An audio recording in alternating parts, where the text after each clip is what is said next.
to ShopTalk, the podcast built to unlock union strength through collaborative discussion. Our aim is to have a naturally flowing conversation on relevant union issues, events, and topics. For our first series, each episode will be a dialogue with this year's election candidates. We will strive to cover enough topic areas to give voters a sense of who the guests are as individuals and who they will be as union leaders. Thank you for joining. Hello and welcome to Shop Talk. I'm your co-host, Frank Perry. I'm Robert Vase. So today we're having a conversation with Mr. Kevin Menager. Kevin is running to be elected to the statewide office of VP of Bargaining. He has been a member of Local 1000 since 1986 and a very active steward since 2005. Kevin has held many union positions throughout the years, including a DBER for Unit 1, alternate vice chair for Bargaining Unit 1, and VP Secretary Treasurer. He's currently an IT Specialist 1 for the Franchise Tax Board, and we're very happy to have him on the show today. So, welcome to the show today, Kevin. Thank you. I had a little bit of trouble getting in because my computer, I think, still runs on gasoline, so I'm using my phone. Thank you for the opportunity, and I really applaud the service that you guys are providing by doing this for the members to interview everybody. I think that's wonderful. Definitely. Awesome. Thank you. Thank you for joining us. And as always, I like to just jump right into the meat and guts of it. So I definitely want to start by asking you, when was the first time you became aware of union busting or anti-union efforts? By anyone, not even relative to the state, just in general. It was as a concept. You know what? It's been, I kind of absorbed into labor and labor history, just kind of by osmosis. It kind of, it's like you didn't realize you were doing it when you were doing it. And I've always kind of followed labor and people coming together kind of movements. So naturally, there was a resistance to that. And I think that's why I must have been aware of this, because when I started with the state, on the first day, you get all those documents, your health benefits and your tax forms and all that, and you get a union card. And I signed it without hesitation because I knew it was the right thing to do to join the union. I knew it was important to have that employee power to come together. Now, naturally, reasons why unions exist is to offset, the extreme power of the employer. Generally in private sector, the boss, the manager, has the money that affects your life and the life of your family. And the only way to balance that is by all the workers coming together and say, we are the ones that give value to your organization. So you have to value us, all of us together, and not pick on just one. But when I become of union busting, things like Freedom Foundation and anti-unionism, I've heard these things, and I've heard politicians rail against, these darn teacher unions or these darn police unions or these darn fill in the blank unions. And I thought, well, you must not really care about the workers then. I wasn't really aware of an organized effort to stop unions until much later. So when you first found out about that organized effort, that specifically, when was that? I was probably, working in the union as a steward, and we hear about, the other side, but I don't have, of course, I ask for actual date and time, but it would probably be somewhere within the last 15, 20 years of my union career. Okay. Do you remember any specific, feelings or thoughts that went along with that, or any change in your behavior personally as an advocate? Frankly, it was sort of like hardly worth my time, because their arguments are so weak. The whole idea that we're worried about the Freedom Foundation, but if you hear what they offer and what they're trying to do, you could save, X number of dollars on your check every month, and they still have to protect you. Well, Yeah, that's with the contract. And a contract, they need your membership to have the strength to bargain for you. So you be, cutting off your nose to spite your face. So I think that was in the Freedom Foundation, and this is leading up to not the Janus decision, but let's go back further, not the Harris decision, but go back further to the Knox decision, which actually originated in Local 1000. That's when I learned that there was, money and organized conservative elements coming together to look for cases to break a union. So there's a lot of, there's a lot of people trying to convince individuals to not become a member of SEIU 1000, like you said, just cut off their nose despite their face. What do you think? Has our union's response been good enough to those voices that are coming out against our union? And if not, how should we build a message to try and get more people on our side? There's two ways to answer that. One is, well, yes, we have, because we're still, over 49, 50 something thousand strong, but that's less than half of the people we represent. Frankly, I don't think our message has been good. And so people see, especially if you're young and you're just starting and you're not making a whole lot of money anyway, so that extra $40, $35, $40, $50, that matters to you. So I get what we're trying to communicate may not always hit people because they think that's not going to happen to me. I'm a good employee. I would never get in trouble. Well, it's not about you. It's about your boss, and not the boss you have now, which is great, but the one after he retires you get. And they're going to be, a nitpicker and try to find ways to get you out so they can bring their cousin in. That's why we have to have a union. So when I became aware of it, and why I don't think, I'm sorry, not became aware of it, but what our argument is we're not doing a good enough job to show the value of your dues, the return on that investment. It's really not that terribly much. It's 1.5% of your gross income is what we currently charge. And that's low for other unions around. That's on the, medium, on the low end of medium for a lot of other unions, what they would pay. And even that is capped out. So frankly, if you make more than $6,000 a month, it's capped at $90. So everything above 6,000, your dues isn't 1.5. It goes down 1.49, 1.48, less than that, because it's capped at $90. $90 is 1.5% of 6,000. That's why I pulled that number. So those making more than that really shouldn't be complaining because they're getting an even better deal. And we have to show the value for that. And that's what we haven't done really. We've gone out to preach to the members why a union is good. That's not engagement. A union builds its strength through solidarity, and solidarity comes from engagement and connecting with the members. It is, and pardon the analogy, it's sort of like a secular church because of the way it's a community that comes together for the common good. So you came into state service and became a member. You said that, you've always known the importance of unions. You signed your union membership on the first day, which we understand to be in 1986. Yep.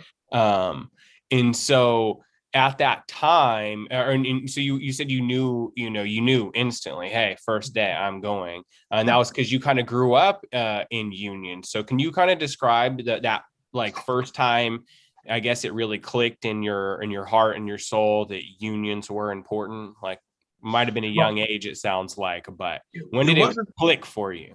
Yeah, I didn't grow up in a union. I wasn't really immersed in unionism and organized labor around me. I was just, an average suburban kid. My father passed away in a car accident when I was 4 years old. And so my mother and our family lived on Social Security survivor benefits. She worked part-time as a sales clerk. And I just, rode my bike around the neighborhood. And I didn't really think about this kind of thing. But during this time, I did see the anti-Vietnam War protests. I did see the no nukes protests in the streets. I did see people marching for ERA, Equal Rights Amendment. I saw people coming together for a common good. And that always stuck with me. This was a time I grew up in the Catholic Church. This is a time when the Catholic Church was pretty much involved with the anti-war and the anti-nuke movement too. And so that was kind of in it as well. And so I was union adjacent. I wasn't really in labor. I was kind of adjacent to that. And even when I signed up, I knew it was the right thing to do, but it was many years before I actually got involved with the union. Frankly, I treated it like a transaction. I sign over some dues and I get union services. And I didn't really think much more of it than that. And I think that was an error on my part. Yeah, I was going to actually ask that kind of as a follow-up. It took you 19 years to become a steward. And so what you kind of touched a little on why that is, if you could go more in depth, but also what was the catalyst for making that happen after 19 years? Now, that question, there is a date or a period that is tied to that. Governor Arnold Schwarzenegger, if you remember him and remember what he's done to this, he wanted to blow up the boxes, as he would say. And he had these propositions, a bank of propositions, like 4 or 5 propositions on coming up on the ballot in a special election.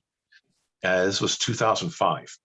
And one of them, Prop 75, I think it was, could have been 72, was essentially a precursor of Janus. It would force members to opt into the union. You couldn't be a member or even fair share fee unless you opted in. That would have decimated the union from its funds and then services they could provide. So at that time, President Jim Hard, after the normal Hudson process, which I could get into the detail if you want that's kind of wonky, but they did a special assessment and they raised the dues. They raised the dues to create a fight back fund for this proposition. And yes, it's political, but it's nonpartisan. And so you can use dues for that. Another wonky tangent we could go off on. But they raised the dues. And it wasn't so much that I was against what they're fighting, because I'm with you on that fight, but the way they raised the dues and the amount they raised it, I think it went from 0.75% to 1.5%, practically doubling the dues for most. And they put a cap on it, originally 120. Then some grumbling, they got it down to 90. Well, the way they did it, I didn't like. And at that time, it was the CSEA delegates that would vote on that. And I told my CSEA delegate, vote no on this. This is wrong. They did about it the wrong way. We got to have a fight back fund, but this isn't the way you do it. And the delegate listened to me, but still she voted for the increase. And frankly, I was pissed at my union, the way that, they wouldn't listen to me. They really weren't representing me. And I was grumbling, and a coworker was kind of grumbling about it too. And he said, you know what? Well, I was talking to this other guy, and we could just become stewards. We could become CSEA delegates, and we could vote this thing back down to where it should be. We could get involved. And I thought, well, that beats grumbling. It certainly is more honorable to light a candle than curse the darkness. So that's what I did. I became a CSEA delegate, and I went to the steward training. And I remember this well. This is back when steward training was over a weekend, a Saturday and Sunday, about 6-8 hours each.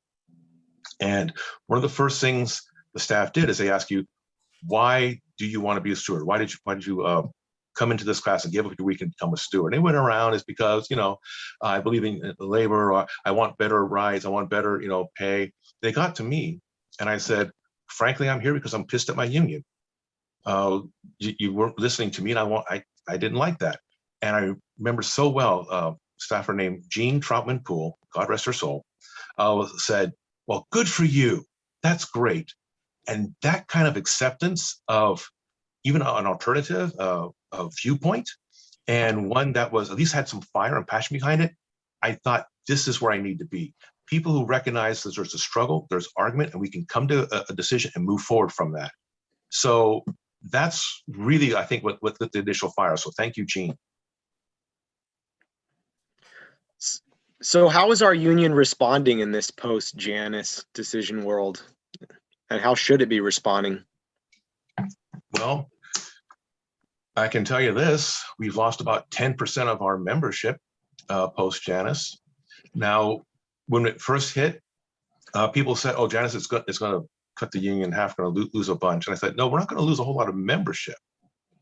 We lost about 5% in the first month. In the first 2-3 months after it, we lost 4.9 or so percent. And I'm getting this from the numbers I get from DLC Finances. There's a formula you can figure out how they get their dues. Each one is based on the membership. And by reverse engineering that, I could total them all together and see what our membership was and track that over time. And yeah, we lost about 4.9% in the first month or two because of Janice. And it wasn't so much the loss of membership that hurt, but we lost the fair share fees as well, which is all those people, that income hurt us. Subsequent to that, we've lost about another 5%. It wasn't all at once, it was over time. A big drop came after the last contract and the side letter. People are discouraged, disheartened, and they're walking away. What good is my union if they're trading away all this stuff? I hear that. You know what? They're not entirely wrong. We need to do better by our members, but here's the flip side to this, and it's some of it is on the membership. I'm not going to blame the victim here, but if you belong to a gym and you pay your dues regularly every month, and you need to lose some weight and you want to bulk up a little bit, and you pay your dues every month, but you never show up, you never work on those machines, you never do any of the work there, you can't blame the gym for the flabbiness of your body because it's a partnership. The dues to the gym is an opportunity to work on yourself, to use that equipment, and to take the fitness classes. The dues in the union are your opportunity to come together and have the strength together. It's not a transaction like you drop off your dry cleaning. It's a participation. And that's what we need to do, is encourage that sense. Like I said before, it's sort of like a secular church. It's that level of participation, that level of community. That's what solidarity means. When we come together to support our members, then we can come together to support all of us. I mean, members in the workplace, and it supports us in the bargaining and in any other action we want to take subsequent to that. Yeah, and so when you say that and you make that analogy or comparison to the gym, there's, I mean, a lot of people who would push back against that, right? And saying, well, the union isn't providing an opportunity for me to come and negotiate my own salary against the state. They're not providing me with the tools and equipment to go and bargain for myself. They're saying, we got this, right? We're doing it for you. And so by taking, that complete ownership of it, is it, I guess, how do we then message back to say, well, we're going to take over everything, but then you also still need to contribute, right? We're going to do everything for you, but then you also need to also do some extra. Like, how does that work? And there, I think you've hit on why we're not doing as well as we should. It's in that definition of the word we. You said, we got this. Well, the problem is, we is not them at downtown. We has to be all of us. And that's where I believe Local 1000 has fallen down. We haven't really said we're all we. What we've said is we're all a we as long as you agree with us. As long as you support the powers that be, then we're a we and we're going to help you out. But if you're not, we don't want to get involved with anything else. Oh, you're a Republican. Well, you don't agree with a lot of stuff we want to push, so you're not part of the we. We're all have to be together. We all have our checks signed by someone else, in this case, Betty Yee. And that makes us all workers together. And that we is not properly defined and not properly executed. So it does become a us and them. We say we, but we really mean us. And then you're the we, the them we that we're talking about. That's what needs to change. We need more of we. So yeah, a person bargaining on their own, well, that's private sector. And yeah, you can go and ask for a raise. And in some sectors and in some employees, that can work. There are incidents of that, but generally speaking, it doesn't. And we know this because organized states that are not right to work states basically make about 6 to 12% less on average than organized states that allow organized labor. What does that mean? That means organized labor is the tide that raises all ships. And so there may be individuals that could do better. I'm in IT.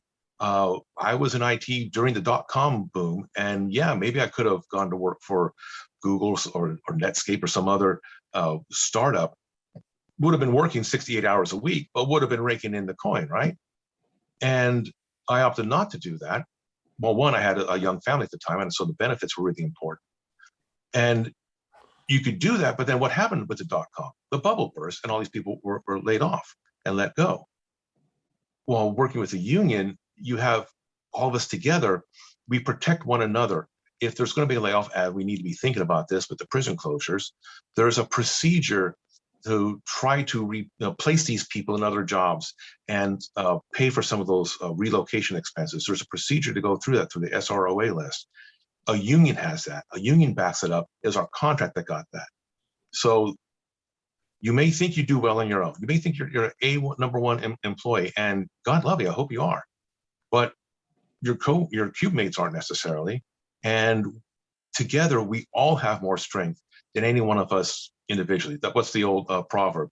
If you want to go fast, go alone. If you want to go far, go together. There you go.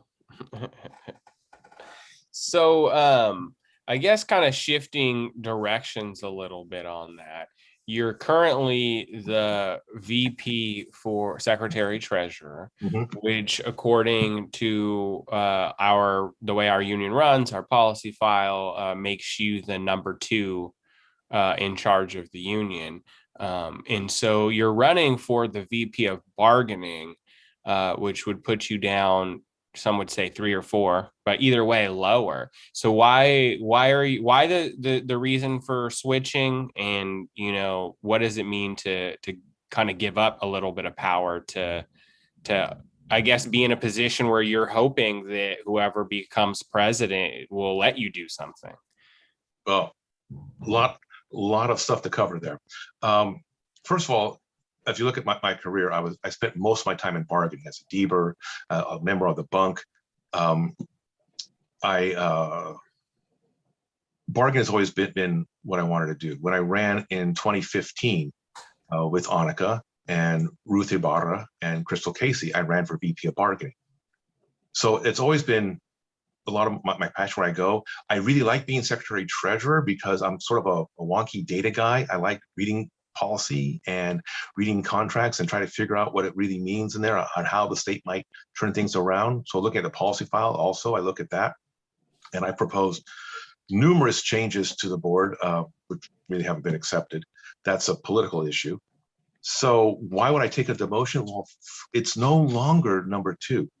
It used to be the case. And I think this was a carryover from the Jim Hart, Kathy Hackett days. And those who've been around back to that time, Jim Hart, Kathy Hackett, Ron Landingham, Mark Batista, Lisa Flores, JJ Jelensik, and even Yvonne were part of this reform movement to kind of become their own affiliate in CSEA, because CSEA at this time bargained for the state, but CSEA also represented the management side. And so it seemed a conflict of interest, and they wanted to kind of break away from that. Besides that, too, they were upset with the then president, either Yolanda Solari or later it was Perry Kenny, taking a huge stipend.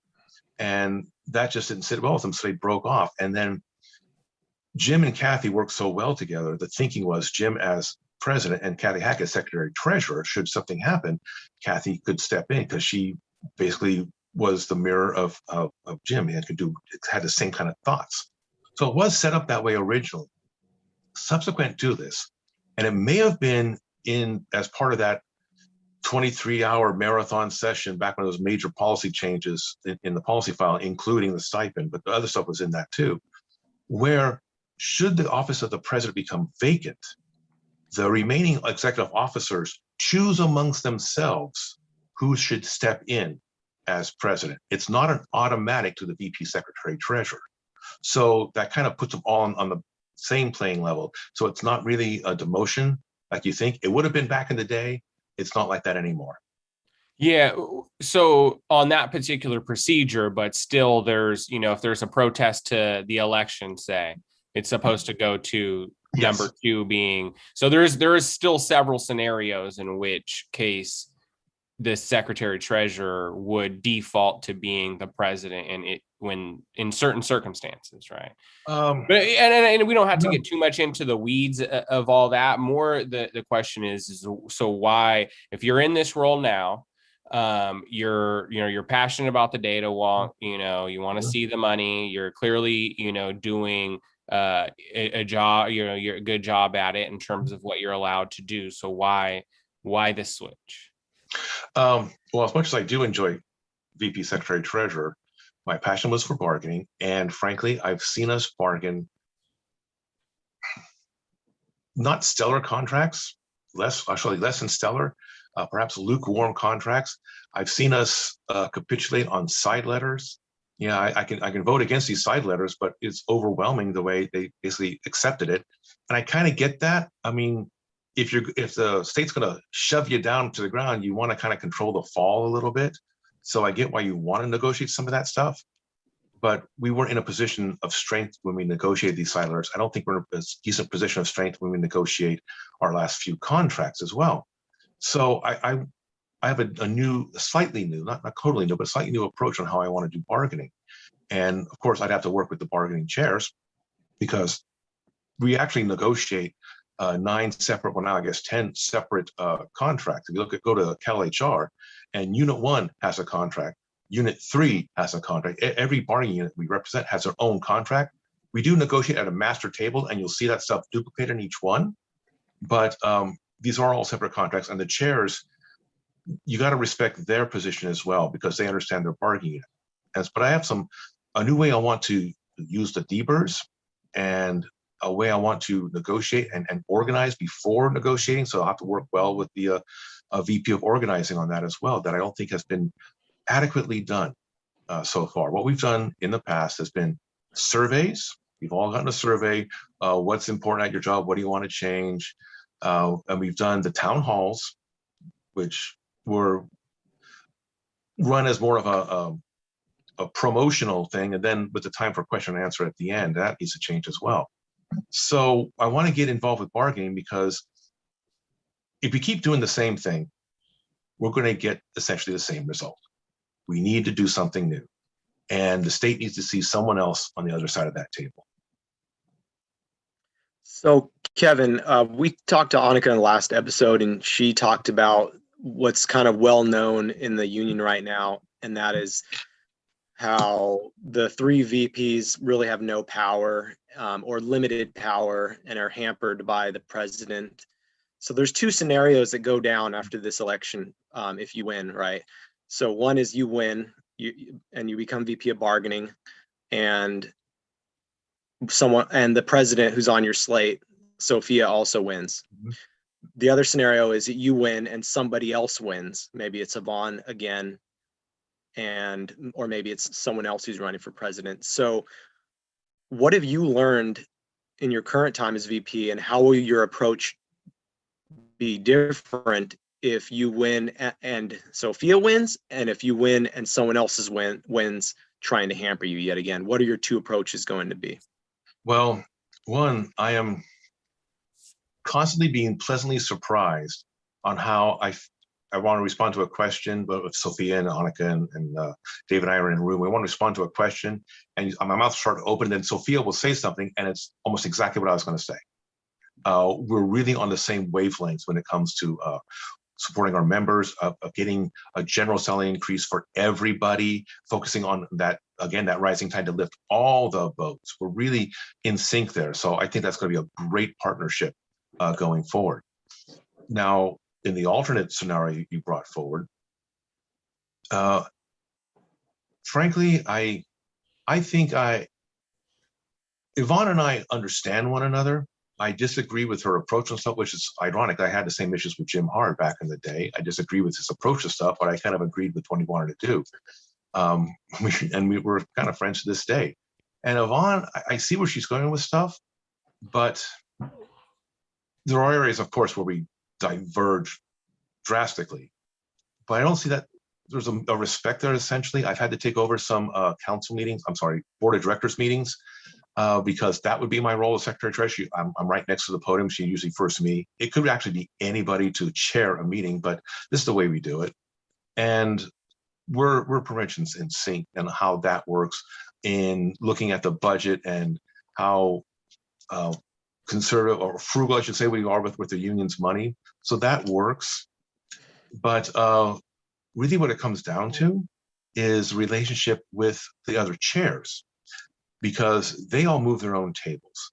Yes, a heavy-handed president could come down on all the chairs and do it my way, or get no union leave. And they could come that way, but if they know a VP has her back, and if the chairs stand together, we organize basically the chairs to move together if need be. I don't think it would come to that, but if need be, to push the president, that's what we could do. And like I said, I've known a lot of the Deebers we have now. I know probably at least half of them for years now. I know most of the chairs. I get on great with most of the chairs. I'm not going to, sugarcoat and say all of them. There are some, there's a bit of friction there, but Unit 1, Unit 4, Unit 3, yeah, I get along with them. I get along okay with Miguel. He's a kind of a funny guy, actually. Luisa and 20, I get along with her. So working with the chairs is really where bargaining is at. And the VP of bargaining is not necessarily the mouthpiece at the table. A lot of the job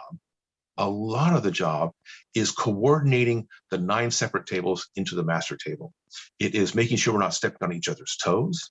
It's making sure we move together as one. It's more of a project manager position in that regard. Yes, there's some bargaining at the table. There's some insight you want to bring. I have a lot of history with the contracts we've been through, so I know some of how things work, how we got to this point, and where we need to tweak a little bit more. So I think I could work well with any of the candidates. But ideally with Sophia, because it'd be working with Sophia and the chairs rather than working with the chairs to move the president if need be. Close as I can come to an answer. Let's you touched on obviously the bargaining process, a big hot topic right now, not only within union circles, but obviously making media and in the B, like just this last week, is the no strike clause. And so, and just striking in general. So what, as the VP of bargaining, what are your views on us striking and the feasibility of on that, the use of it as a tool or a tactic? Kind of give us your, the rundown on striking when it comes to your thoughts. Well, first of all, let's understand, I hate the no strike clause. It's like, how can we have that? How can we really, go into battle and you take away our biggest piece of ammunition, right? Well, the fact of the history of contracts, you look across the United States, certainly almost, I think every public sector union and damn near all of the private sector unions have a no strike clause. That is the cost of bringing management to the table to have a contract in the first place. Because from management's perspective, they're going to say, why should I even bother with entering into a contract with you people if at any moment you can just fly off the handle and go strike? I need some sort of guarantees for that. At least during the life of this contract, we won't have that level of labor troubles. So that's the cost of getting them to the table. Does that mean we cannot strike ever? No, it doesn't mean that.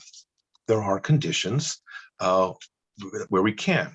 The one that's outlined in the Dills Act is when you reach impasse. Now, that's not when the contract expires, because there's an evergreen clause that maintains the provisions of the last contract even after its expiration date. But it's when you reach impasse, which is when both sides say, we're not moving any further, you're not moving any further, screw it, we're at impasse. And it sounds like, well, fine, that's great, we're just calling the arbiter and we'll get this worked out. Well, impasse carries a lot more baggage than that. Impasse means you have to accept the state's last best final offer. So you said they're not going to move any further, we're not going to move any further. You're going to end up working under the state's conditions you weren't ready to accept until the arbitrator makes their decision, and hopefully it's going to be in our favor. So impasse is not just something you throw on lightly. But if you do reach impasse, yes, the contract is dead, the no strike clause is gone, and yeah, you can move and you can mobilize. Prior to that, though, there's other actions we can take. Some of them are actually covered in the no strike clause. If you have an organized sick out, that is a concerted action, and the union cannot endorse any concerted action that stops work like that during the life of the contract. We've had some times where some employees have kind of banded together out from the view of the union who staged something like that, and it was obligatory for the union to tell them in no uncertain terms, you must stop that and report to work. Because if the union didn't do that, it's not that they don't support them, but if the union didn't do that, we are exposed to an unfair labor practice suit from the state. Most likely we'd have to pay the wages for those people during the time that they were out and the benefits and all that, as if they were on union leave, to make up for that time. So we got to take that seriously. Now, the other side of it is that the state can't lock us out of our job and say, we're not going to negotiate. You don't even have a job to go to. There's a no lockout clause that goes with the no strike clause. But things we can do. We have to show the solidarity before we need solidarity. Because let's face it, a strike is the nuclear option. A strike hurts everybody. It hurts the employer because the process isn't getting done, the job's not getting done, money's being lost, and it hurts the employees because they're not getting income, and you feel that. So it's sort of a game of chicken. It's a nuclear option, hurts everybody. The goal is to make sure it hurts them more than it hurts us. And the way we have to assure that is by getting the largest participation possible. And frankly, we haven't won the trust of our members so far to really have a significant participation in such a drastic job action. Would we propose a strike previously, most recently, some people think about? This is the other condition where we can have a strike. It wasn't about the contract. It was during negotiations. So people think that, oh, we weren't getting our way, so we threatened a strike to make the state come listen to us and to go our way. That's not what it was. The state was not bargaining in good faith. I forget exactly what it was, but they weren't really coming back with counter offers to what we're doing. They were just kind of sitting there silently and essentially not showing up to the table. That's not bargaining in good faith. That violates law. That violates the Dills Act. That's what gave us the right to strike, for the unfair labor practice, not because of the contract. So that's another condition we can do that. Now, we took a strike vote, and yeah, of course, it voted for the strike, and it got pulled at the last minute because it did force the state to the table, because the Public Employees Relations Board was coming out making noise that they were on our side. So the state really didn't have anywhere else to turn. They had to come to the table for that. Well, how big of a vote was it, though? This is the thing with contract votes and strike votes. We never know exactly how many people voted for a contract. We know, oh, this contract passed with 90% or 30% or 70%. Then there's a Unit 11 thing that happened this last time where it didn't pass. We don't know how many people that was. Now, in candidate elections, we're going to see the actual counts of how many people voted for every candidate and how many ballots were tossed out because they were spoiled or blank or whatever.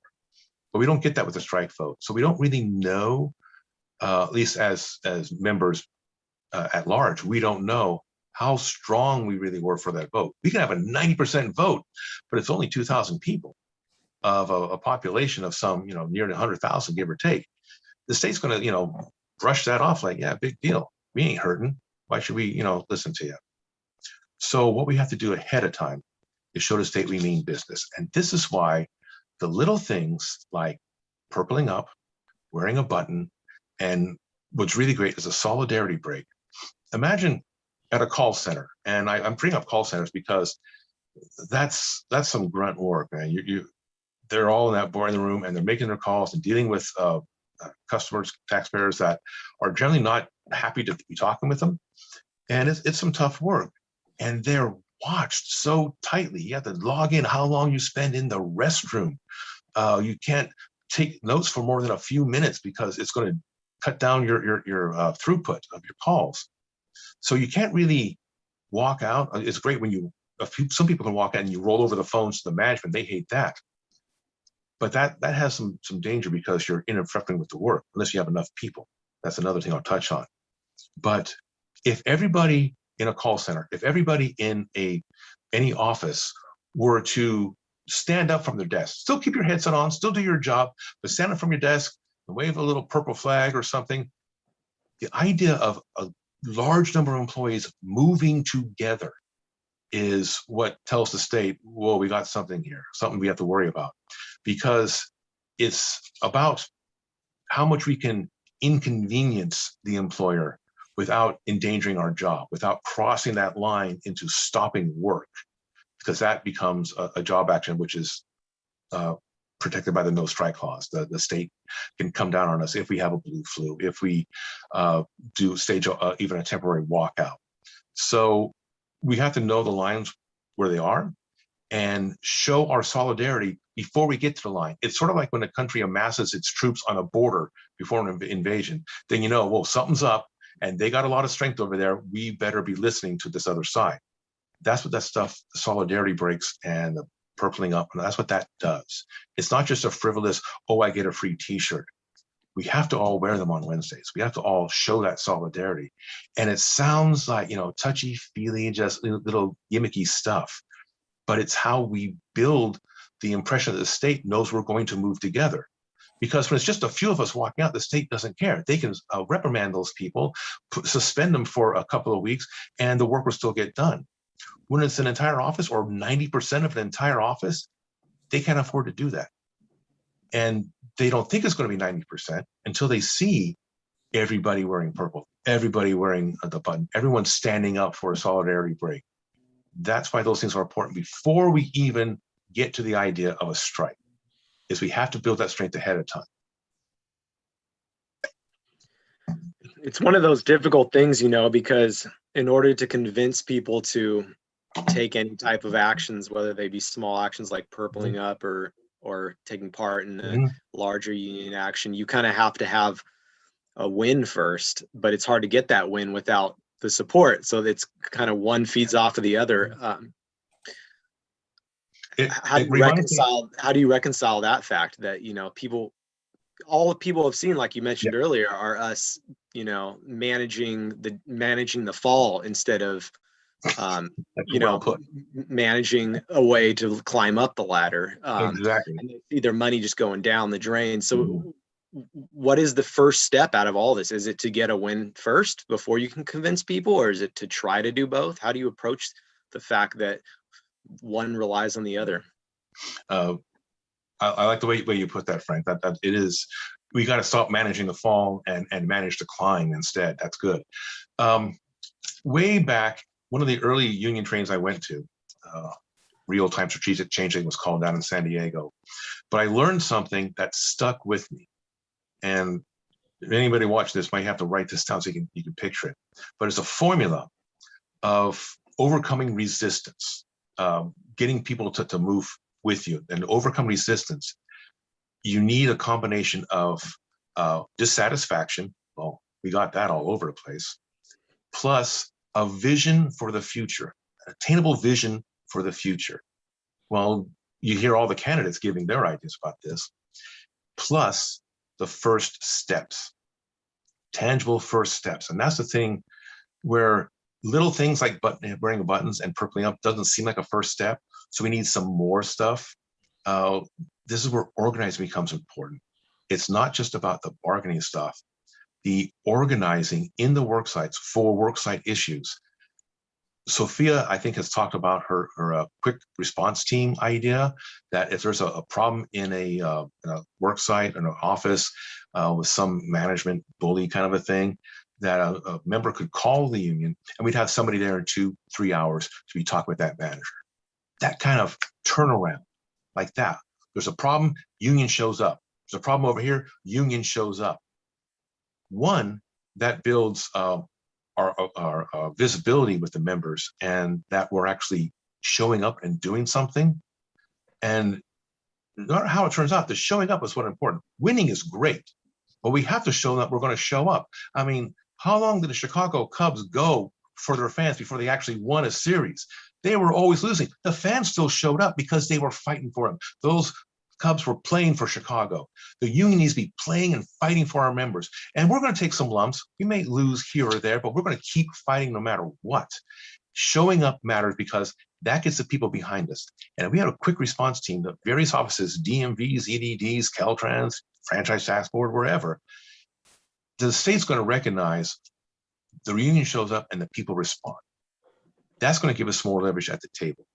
We have to build essentially that foxhole relationship with our members in the work sites. I mean, I've been talking about bargaining and all this, but it starts with building the organization, building the network of people together. That's the foundation of anything moving forward.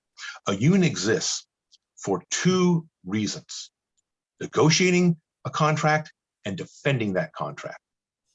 Everything else is secondary. Politics, community effort, all that great stuff, but it's secondary to negotiating and defending that contract. That's what it's about. So you kind of talk about some of these complexities really well, and in breaking down a history of what has gone on in our union and your thoughts on how to overcome it. And the thing I keeps coming back to me, that it seems like in order for you to connect all these pieces together, right, it is going to have to be communication. And so what about your, and we're in a new world, right? 2021. Most of us are 70% of the workforce is teleworking. So Yep. what about your experience as an IT specialist is going to help the union bridge that communication gap in order to do all these things that you're talking about?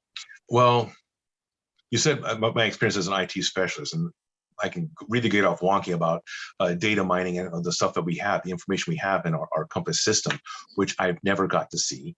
One of my first things I did when I first days in the first week I was there, I asked our head of IT, our CIO, to see, I want to see our data layout for our database. I want to understand, if you understand what the tables we have, the information we carry, then you can see what questions you can ask and get answers to. Hey, what if we combine this and this?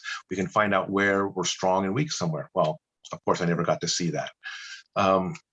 So using, as an IT specialist, using our data to better understand where we're strong and where we're weak is one thing. Now, communication, though, is the follow-up to that. What good does it do to know, oh, we're weak over there, should we not bother with that? No, that's where the low-hanging fruit is. We got to get over there and show them they matter to us. So the communication, this gets to something else I want to do a little bit different with our DBRs, our district bargaining unit reps. Then these are the geographically located representatives in every DLC. My experience with them, even as a DBR myself, is the role was to be the mouthpiece for the union, to tell them what program we're working on, why it's important to purple up, what campaign we're working on, being the mouthpiece for the union. I want our DBRs not to be the mouth, but to be the ears for the union. We have to connect, and beyond town halls, I want to start a listening tour for bargaining purposes, to go to as many work sites, large and especially small work sites, to sit with the members and say, what is going on in your work site that we could cover with the contract? I mean, I know we all want more money. When you see a 2% raise get eaten up by 3% inflation, well, I know we need a better money. We need a COLA in there, to a cost of living allowance, so that if that contract does expire, we still get the money coming in until we can negotiate a new one. So what else is going on in the workplace? Call centers is what we're still fighting over, defining a call center to get the call center differential. Oh no, it's a contact center. Oh, it's just a customer service center. Well, if you're on the phone all the time, it's a call center, and they should be getting that call center differential.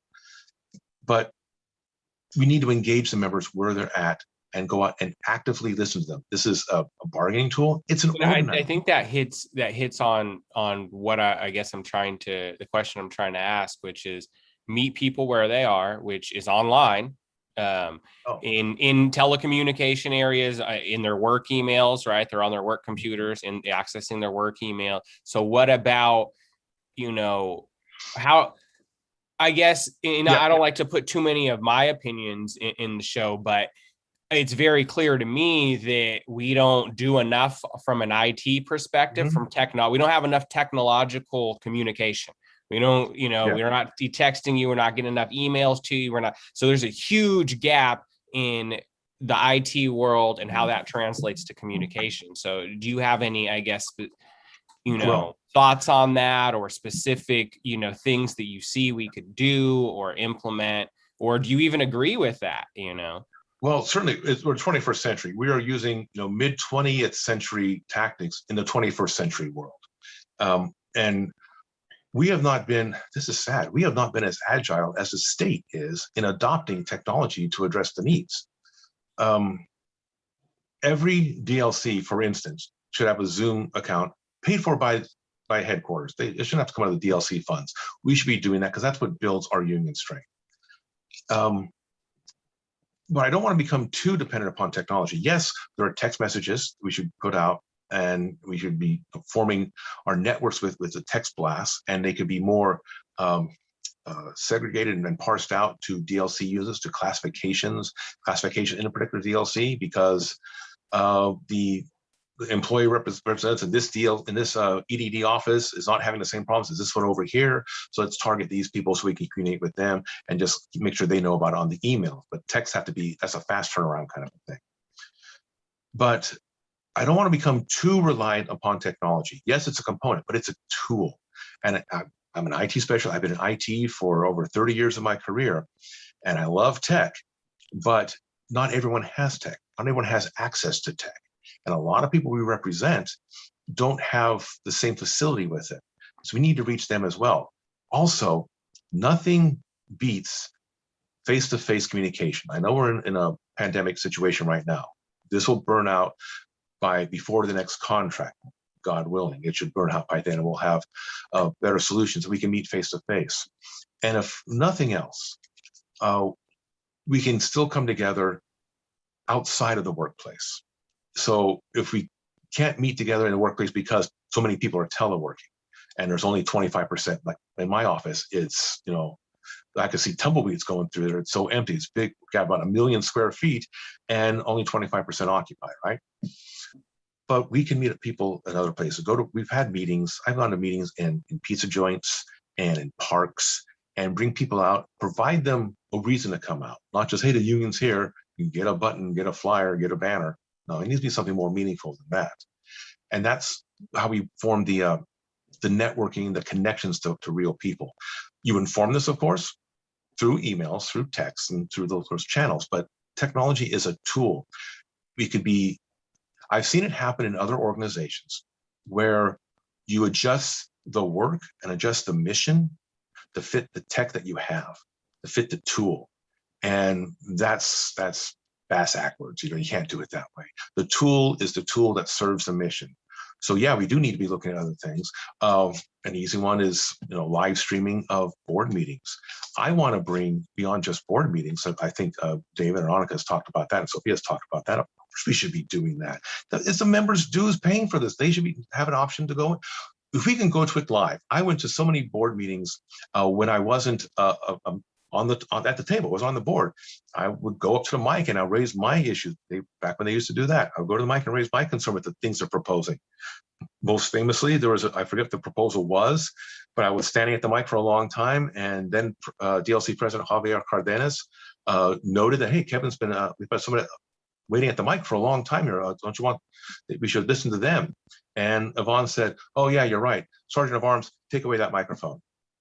And there was no microphone at the board of directors meeting for several meetings since then, because they didn't want to hear from the members. But we had a right to be there. Yeah, that was physically at the meeting. Yes. Yeah, we were at the Young DLC had several. Yeah, people we were both there too, all watching. Yeah. Yeah. We had a group of people. Yeah, watching. It was very telling. It was very telling. But my point is that I just bring that up as an example that even in person, things can get pushed awry if you have enough support behind you. But we're allowed to go to those meetings. Members are allowed to go to these meetings. So members should be allowed to watch the live streaming, not some YouTube saved off thing, which is great if you weren't able to make it at that time, but see it live and have the two-way communication. You can post your questions and have them come up there as well. But beyond that, let's get to bargaining. Now, bargaining it's the bargaining unit negotiating committee, and they go to the table. Yes. Meanwhile, the rest of the SBAC, the other people that are not part of the negotiating committee, they hear about this through the people who were there. And what happens in bargaining is the chairs and the president, or sometimes just the chairs go to the individual tables, will sit at the chairs sit at the big table, and the entire bunk for that unit sits at their unit tables. When I was vice chair, I sat at the Unit 1 table, for instance, with the other Unit 1 bunk members. And then only the chair would sit at the master table. Meanwhile, us other members of the various bunks had to sit in a big room and wait to see what the result was. What do they talk about there? Currently now, there is somebody in the room and they're kind of typing out, live transcribing, not live streaming, but live transcribing what's going on. I think the reason why we don't live stream is because the state doesn't want it, and you have to come to a mutual agreement here. Be that as it may, when the negotiating at the table is done and we've kind of watched the words go by, the people at the table come back into the room and explain more of the nuance of what happened to all the other members that are still the bunk members who are not at the table itself, the non-chairs.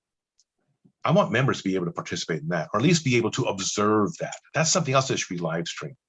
Members should be as close to the table as we can possibly get them. Now, most people will not take us up on that, which is okay, because I know it's just, get me more money and keep my job. Great, I get that. We all have lives to live. But some people want to get that. And beyond that, it's the accountability factor. Because in the big room, not at the table, but in the big room is where decisions are made saying, well, okay, they wouldn't take this. What if we went down to this amount? Does this be good? Well, no, I think it should be this. We can do it this way over this many years. And then these are kind of discussed and debated and voted on. Well, I think our members would like to know how people are voting on these. I remember this last contract, we got 2.5, 2 and 2.5. This is before the side letter. I remember, pushing, we wanted 5, 5 and 5, 15% overall. And then we could tell no way was that going to fly. Well, we started it, I think, at that, and that got rejected. So we thought, really reasonable is a 3, 3 and 3, a 9% overall, a 3, 3 and 3.